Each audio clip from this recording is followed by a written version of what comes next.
Hi there, this is Popo, I hope you're fine. Welcome back to the Matches New Tournament, round 3. And today we're going to review the two games played between LilyLionMane and Yosh. So let's get started.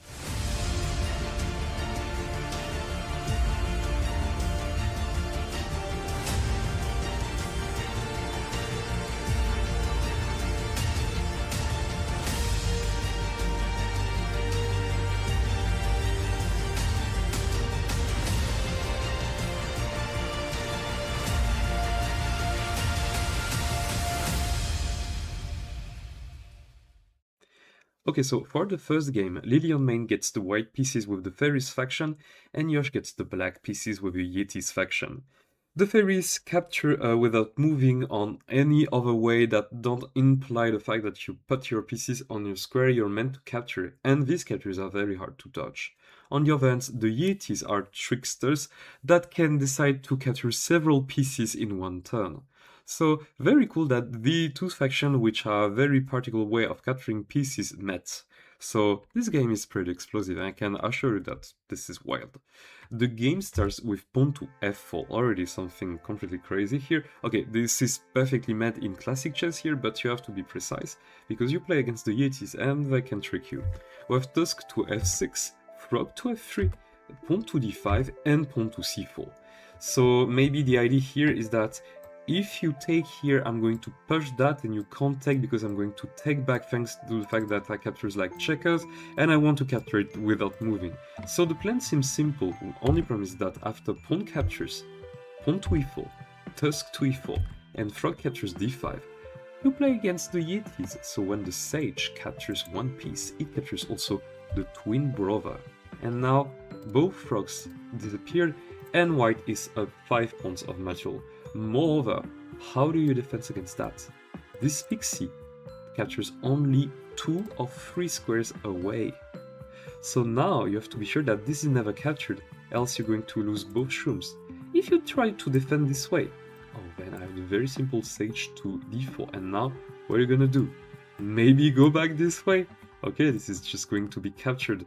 And now you see that this gets silly here. The idea is to get check and then get this here. Like, this gets very complicated in the position. So here, LilyLionMane decided to go for Wisp to f3. And okay, the sage is completely winning. You just have to capture the Wisp here. And after recapture, you play Brute to f5. The idea is that the brute captures the next pawn forward if nothing is done, and okay, you can't do anything to defend this pawn. So here you have to play some moves, so let's say that you capture without moving here, and the pawn is captured. But you can't even capture this pawn, else the brute is going to move here. And this Pixie is dead.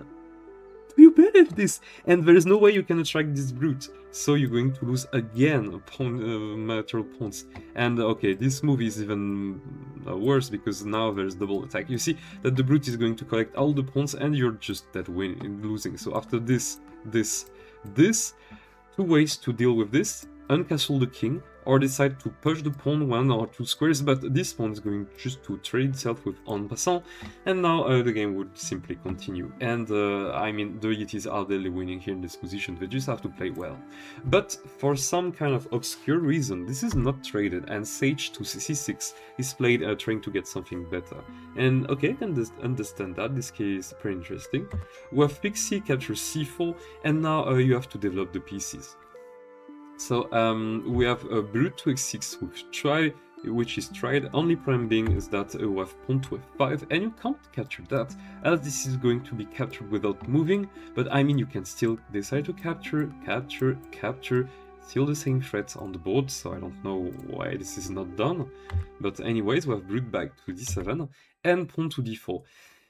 I'm really not sure of this move. Again, this looks not really cool with the king completely open in the center of the board.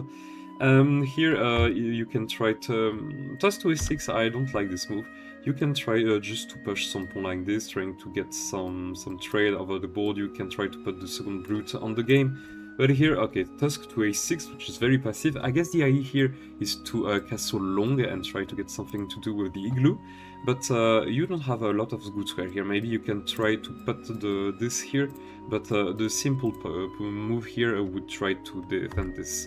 Instead, we have pawn to d5, which is played, and now we have sage to c5. We have Pixie to e3, and now, okay, there's a deadly move that the Yetis can actually perform, is sage to b4 with check. And now what do? Let's say that you decide to defend with this. I'm just going to capture with the sage on b2. And what's your plan here? Your Shroom is about to be taken. Okay, maybe you could put it to d1, but then I strike with brute to a4. And there's no way that I can do. And again, I will be up so much points of material that you have no way to survive this. And I can even take my time and slide this here and do my stuff. So here, let's say after capture here, maybe you can try to put the king f2. A problem is that then you run to this, and this is still check because this is range 4. And let's say after king to g1, both Shroom disappear and you dead lost. So here this is very hard to play in this position, but sage here is not seen, and instead we have a sage captures on e3, and I was like shocked. Okay, it removed both pixies. But after Wisp captures, you are only 1 point ahead of the material. So it doesn't worth the try. Because now after, okay, brute takes f5, you're 2 points down of material. But here you have to be careful, because with 2 Shrooms and especially the Wisp, which is deadly, open field, you're going to face some very bad times here. So in the game we have a short castle with the Shroom immediately going the attack here. We have pawn to g6 defending, and now we have Shroom to e1. So you see that very quickly the Fairies get back into the game. Now we have a short castle here, and now a Wisp to f3, attacking the brute, so you can't let it happen, else you're going to be captured without moving. So now the brute goes back to d7 here, and now, okay, this is a matter of time to get a very good position for the Fairies. Shroom to c1 is played, and now we have Tusk to b4. Tusk to b4 is very, very passive. Here, what you should play is just push the pawn here, and then you try to get the other brute into the game, you Igloo into the game, do something here. Tusk to b4 doesn't do anything. Why are you targeting this? You're targeting that, this is too much passive here, they can just ignore the threat completely. So pawn to a3, even though, let's say that you decide to play here with this, I have bad news for you. You're dead. Oopsie. Oopsie daisy, no, you're not dead. So let's say that, let me put 1 square ahead, excuse me. So with this, okay, I wanted to show this point that there's this going on the way. So not very cool to play. So a pawn to a3 is played, kicking the Tusk, and now the Tusk goes back to a6, so you basically lost tempo here. So Wisp to d3 replacing and trying to get further into the game with this lovely square. Again, you have to do something in the position, and pawn to h5 is tried. I mean, this is so passive. Maybe you want to try to open to get the Igloo into the way, but it takes too much time here. We have Wisp to c4, so attacking the Tusk, and now a Tusk goes to b8. So you see that every piece is retreating behind the king. Doesn't smell well here. I'd rather say you can try to put, for example, the Shroom here. The idea is simple, you just get here and you try to get for the checkmate later on. And it takes some time, and you can't even try to defend this way, else this is going to be captured without moving. So yeah, you have to find some ways to deal to the position. So even if you try this, then this move can be played. Okay, the position gets a little complicated with this because it forces you to retreat, but the game is so open. You can't go here with checkmate because that would capture without moving, just you to know. Okay, the position would be interesting, but you see that quickly the Fairies would be here. So instead in the game we have the very cool and I don't know, impressive pawn to b4, so trying to get the pawn into the game and destabilize the way. But brute to g7 is played, and here I have to say that this move is a very good move, but you have to see why. Now we have pawn to b5, and okay, you have to defend this. We have pawn to h4, which is again very passive, and now Wisp to c5. And there's a brilliant move to be played here that has been tried by Lolo on the Discord server, is to play a brute to c6, attacking the Wisp. Do you believe this? You can't take it, of course, but can you take it with a pawn? If you take it with this pawn, then this is check. And after captures, you're dead. But can't you capture with the other pawn? And this is where it gets incredible. You can still play this move, brute to d4 with check. Why? Because when the Igloo captures exactly 3 or 4 squares away, it can also capture the piece behind it. So it would capture this, and both pieces would be captured at once. Incredible sequence here. So here, you'll be forced to go, I don't know where, maybe you put the, excuse me, after this, maybe you put that here, and after this can be claimed back. And you're back into the game, or even you can decide to launch the Igloo, but the only problem is that you have the problem because the brute is attacked. So yeah, very interesting to get for this, but the game is not one for... Okay, so now in this position instead we have pawn to c6, and okay, for me this is not winning at all. You could have tried maybe to take here, only problem is that the brute would just get back, so best move here is to continue. You can also decide to go here. I'm not convinced. So in the game, captures is played, and this is the best move in the position. Recaptures, captures, and recaptures with the Tusk. I mean, again, capture with the brute. You have a tempo here. This is better. But okay. So Tusk captures back, and now Wisp to c4 is played. And the idea is to capture that and maybe get into this position. So Tusk back here should be the best move. But here we have Tusk to e5, so trying to get the counterattack, but that quite doesn't work in this position, because you have Wisp to a6 with check, king to b8. I mean, if you decided to run up, then you can have some deadly tricks here, with maybe this coming up, and okay, there's a combination going on the way. So we don't want this. So king to b8 is played, and now, wow, how are we going to defend against the Shroom to b1? Shroom to b1 is okay as a move, no objection to this. You can also go for this kind of move and try to stack a little later, maybe try to get here and get to the position here. This is also interesting, but okay, Shroom to b1 is also playable. Here in the game we have pawn to h3, so very passive again. We have a Shroom to b4 check, king to c7, Shroom to d1. I mean, you could have gone for the rest of the sequence with Wisp go here, go here, excuse me, go here, then you try to get here, then this is here, you go here, there's a check, there's go here, and now, okay, you continue to play, oh, excuse me, you can't go here as going to be taken, excuse me, wrong square, let me get this one more time, check, check, after this, check, go here, okay, so I have to get the right square, so, check here, seems to be okay, and then you can just capture this way, I guess, or even you try to get here and try to get a stack. I don't know, everything's winning here, or yeah, I don't know, you decide to reroute something. For me, the game is dead winning for the Fairies, so just pick your poison here.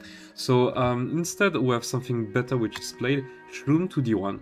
And okay, it's sure that the king never escapes here, so be sure that there's no defense up here coming up. And here we have Igloo to h7. So I still don't get the idea here.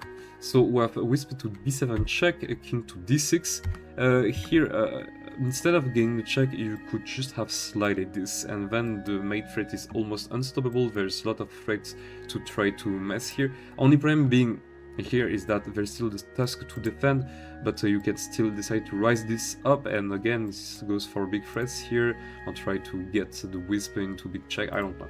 For me, you're just straight up winning this game, but okay, Wisp to b7 with check, king to d6, Wisp to d5 with check, king to c7, with Shroom to b7 check, king to c8, and now Shroom takes a7. Here you can decide to put the Igloo on h8, and you might survive maybe the position. Even I'm not that sure, because I see a Wisp to b7 check, king to d8, and then Shroom to a8 goes here, and this is taken with mate. So maybe there's no way of escaping this. I don't know. I try to see if I get something else. Maybe here this is an insurmountable threat. So congrats then. I'll try to see if I have something else. Maybe putting this here should do the work, even if this looks very complicated. but okay. So here instead we have Brute to g4, which is played, and Whisper to b7 finishes the job in the move 34. I mean, this is a very weird game where a lot of blunders had been made, but congrats to LilyLionMane, which is back into the game with a lot of material done. Even the Sage trade against 2 Pixies was a little suspect here. So we're going to move on to the second game now. That's going to be interesting. Okay, so for the second game, now Yosh gets the white pieces with the Mermaids faction, and LilyLionMane gets the black pieces with the Scarabs faction. The Mermaids can spread water across the board, so you see that before the beginning of the game the conch already did it, so this is their special ability. And on this water they can swap, they can teleport, they can do a lot of stuff, so the more water there is on the board, the better the Mermaids would be. For the Scarabs faction, every time you move a piece type, another piece type gets buffed for the next turn and the next turn only. So if you played your pieces with the right combination, you might be very destructive here because you get every time buffed piece at the right location. So very interesting to see how harmony gets.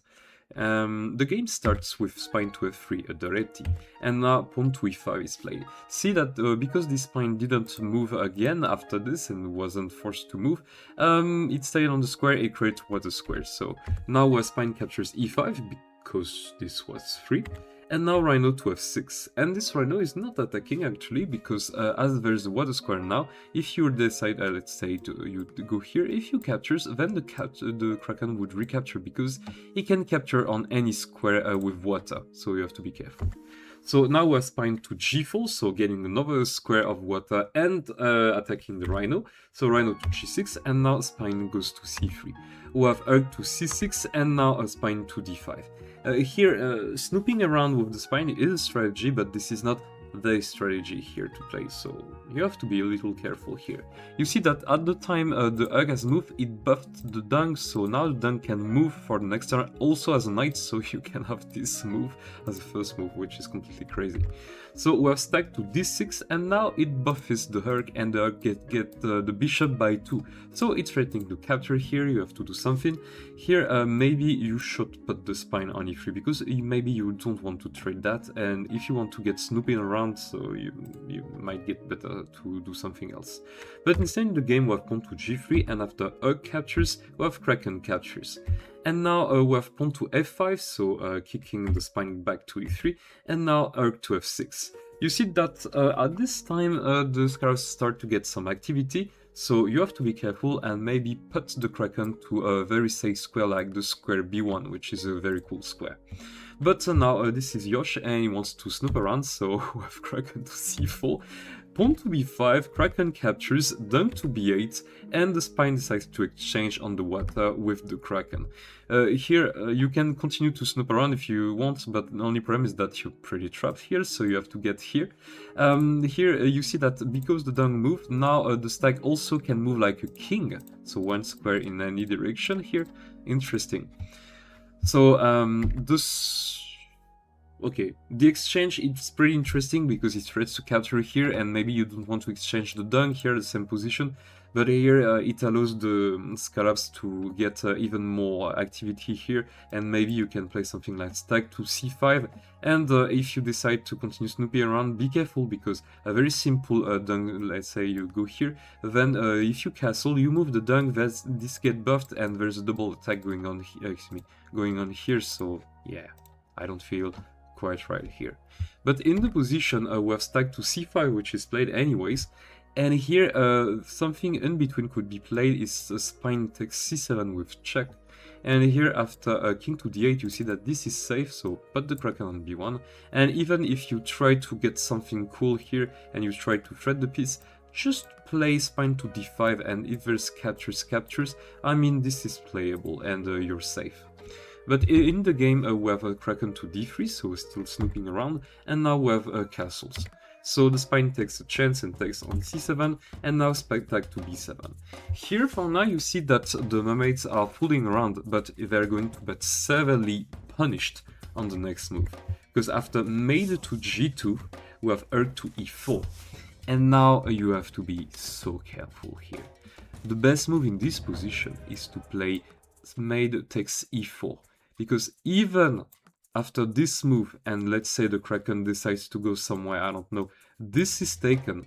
This is still better because you remove one of the strength of the faction here. So even if he's still dumb material, you're going to put this here, then trying to reroute here and play with this and try to, no, not this here because this is going to try itself. So maybe, excuse me, after this position, after captures, go here and captures, just try to close the position and try to get for the Stag here. You're going to get back the material and you're going to be okay for the game.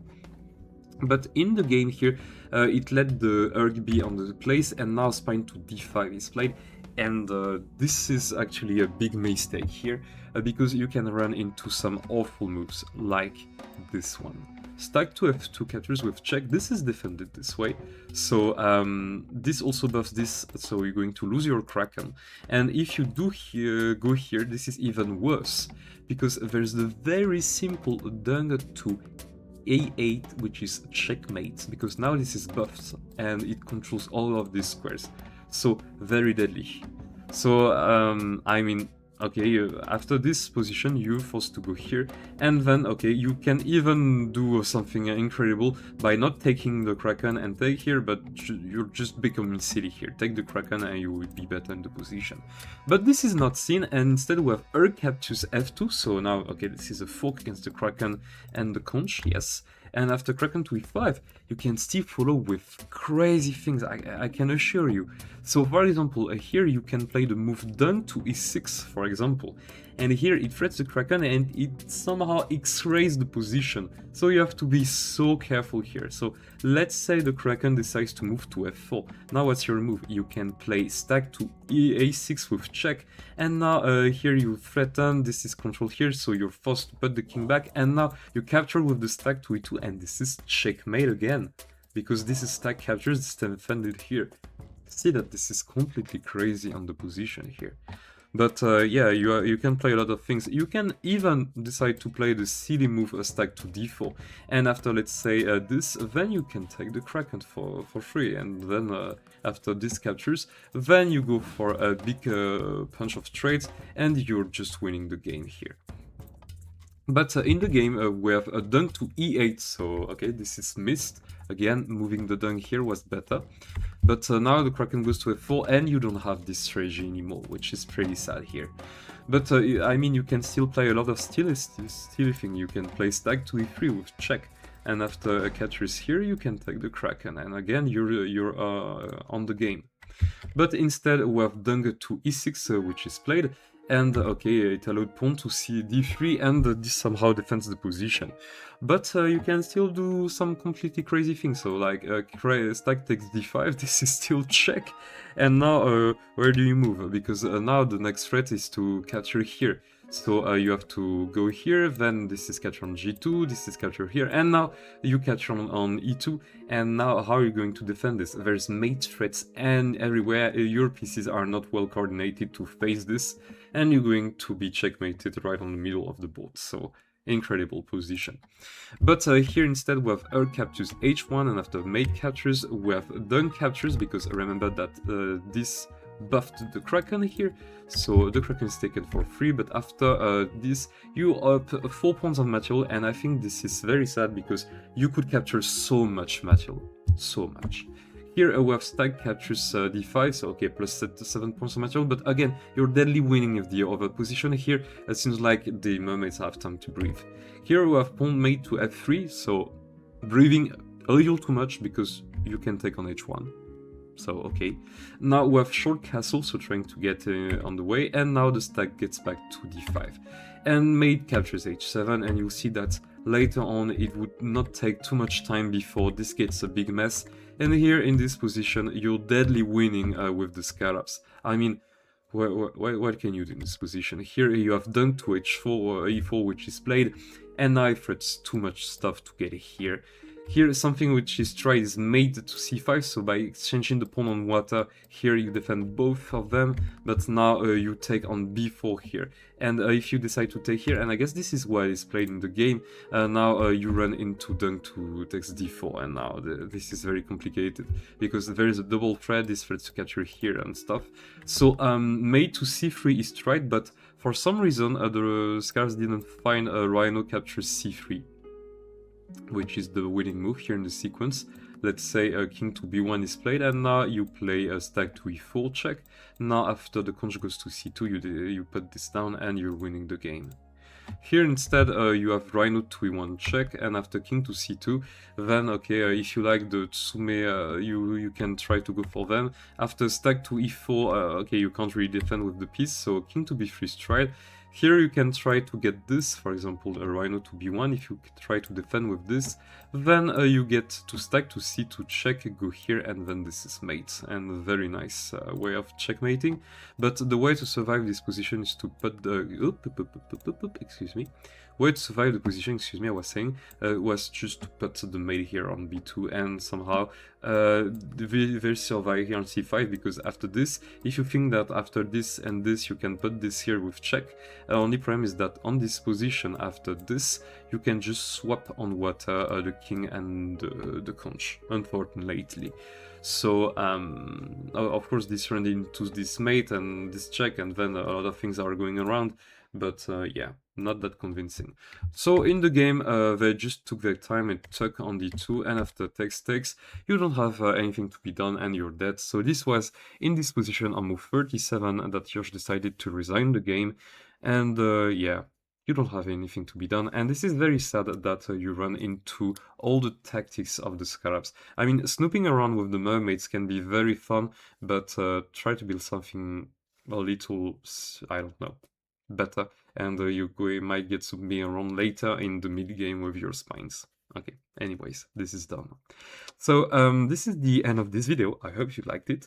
You're going to see each other next time with another counter of this round 3 of the Matches New Era tournament. See you then. Bye.